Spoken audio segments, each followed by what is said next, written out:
Hi, it's Juliette. I have a new plant. So exciting. Today, while you're keeping me company, I'm going to repot it in Lechuza self-watering planter. I will pot it in a special subtract called Pon, and I will talk about my watering routine for this new plant.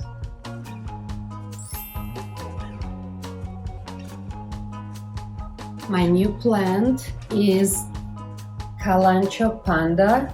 Look at this beautiful plant. I mean, it's clearly how it got its name, Panda. I love that the edges of the leaves look like they have some kind of burn marks. Beautiful, right? Alright, so a little bit about this beautiful guy. It comes from the succulent family. Just like all succulent plants, it's a low watering frequency plant. It prefers medium to bright light.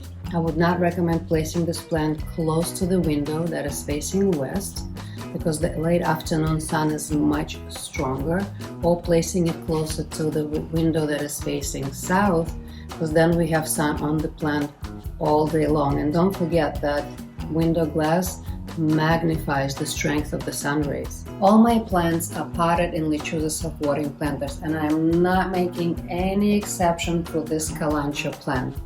I have here Classico 18 self-watering planter made by Lechuza. It's 7.5 inches in diameter, almost 7 inches in height.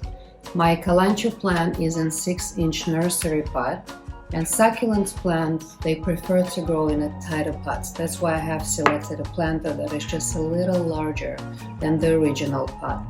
Planter comes with sub-irrigation set, which consists of a separator, is that little tray that separates the water reservoir from the potting mix, a water level indicator that shows you if the reservoir is full or empty, and a small bag of Pon. Pon is a special substrate that contains of mineral stones.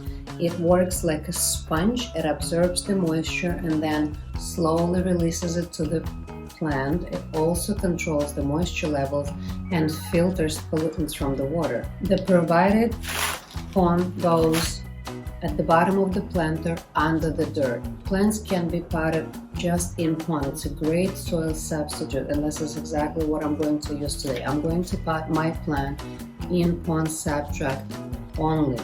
It is very porous and it's very beneficial to plants, especially like succulents. Okay, let's do it. First of all, I need to remove as much soil as possible around the roots before I pot this plant in a subtract. The Lechuza company, well, I have to be very gentle so I don't, destroy the roots or damage them.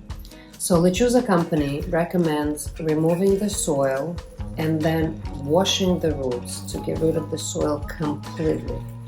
Well, in my experience, I find it not necessary. Actually, what I have noticed that for the roots of plants that already grow in the soil, it is much easier to adjust to a completely different potting environment if they have a little bit of soil left around the roots.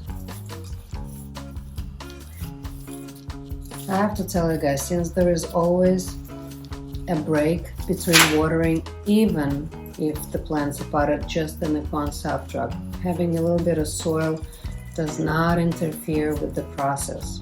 Plus, there is an extra benefit for me. If I have a little bit of soil left, I can use my favorite tool, the soil moisture meter, to measure moisture. Well, as a result, it's good for my plant too, because once I know exactly what's going on, what the moisture levels are inside the pot, my watering routine will be much better.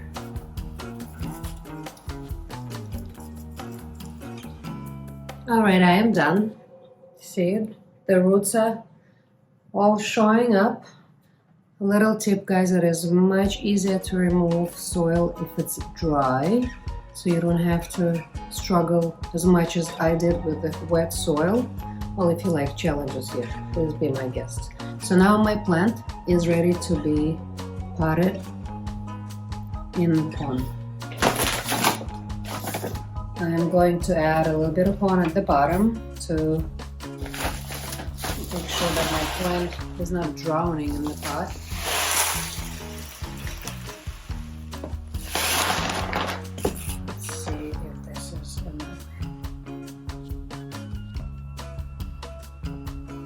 Perfect. Hold on. Yep, you see, I had to really put a lot of the pon at the bottom because the roots are very, very small. And now I'm going to gently place Panda in its new pot. Let me see where's the front. I want to make sure it faces its best side towards me. Okay, this is good. And then just simply put the pon around the roots.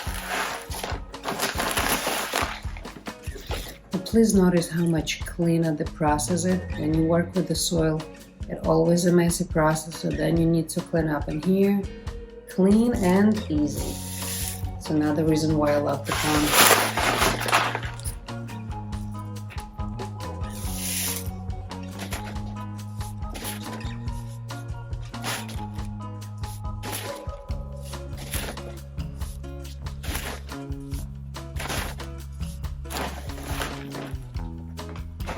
Okay,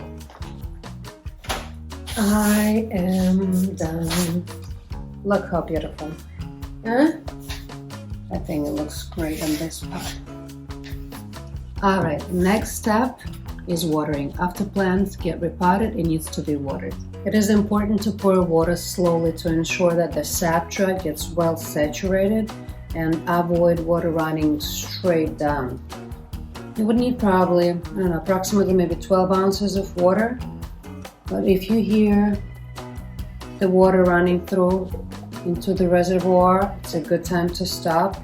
And also you can keep your eye on the water level indicator, and if you see the red tube rising, the red stick inside the tube rising, then it's a good time to stop too. Yep. I can hear it, so that's enough. Yeah, it was about 12 ounces.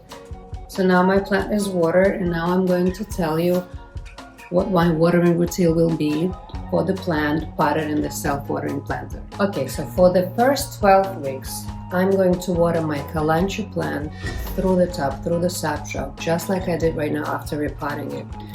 And because of the little bit of soil left in there by me, I can use my favorite tool. I will test the center of the plant once every 7 to 10 days to see what the moisture levels are. We'll have to go a little bit on an angle to go to the area where my roots are. You see right now, of course, it's all the way to the blue zone. It's all wet because we just watered it, just expected. And I'll test my plant, the moisture levels around the plant, and when the moisture levels are down all the way down to the bottom of the red zone, which is number 1, even if I can wait a few more days after that. Remember, it's a succulent, so drier, better. So only when my plant is very dry, only then I water it. And again, for the first 12 weeks, I will water it through the top.